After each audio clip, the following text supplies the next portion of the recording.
In May 2012, my boyfriend Richard and I went on a trip to Asheville, North Carolina. This is the story of our adventure. It started as all our trips do, in the car, but it wasn't long until I was tired of the whole traveling thing. We are off to start a grand adventure. 15 minutes later. I'm so bored. Can we stop yet? No. 30 seconds later.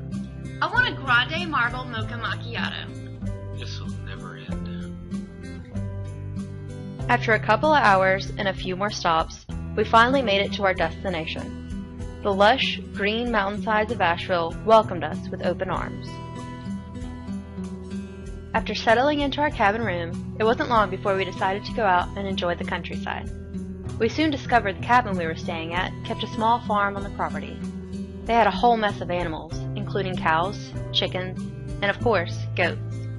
Which leads me to the story of how Richard became the goat saver. Oh look, Pete has got his head stuck in the fence again. Shocking. I like grass. Aw, look at that poor goat. I'll save you, You did it! my hero.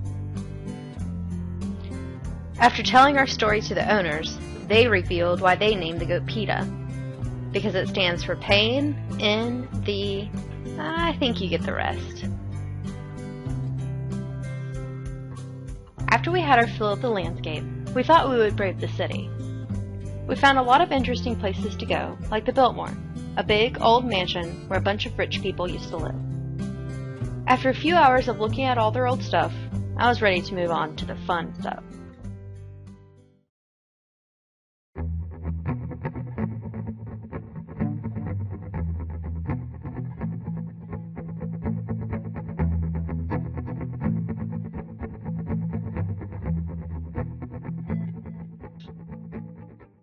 Asheville is considered to be one of the best beer places in the United States. As soon as you walk downtown, you can find a place to grab a cold beer on almost every corner.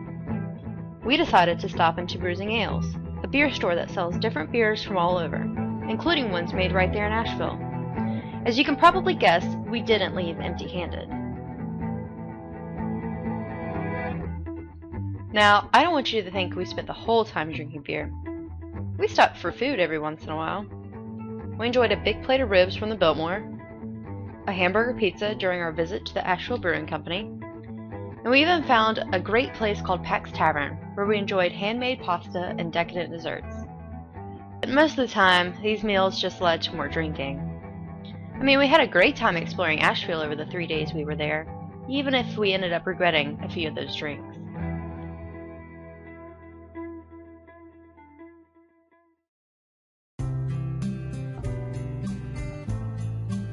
Overall, our trip to Asheville was one of the most relaxing vacations we've had in a long time. Asheville allowed us to forget about reality for a few days and gave us some great memories to take home. I think everyone will agree that you need an escape from the real world every once in a while, just to blow off some steam. I will never forget our Asheville adventure.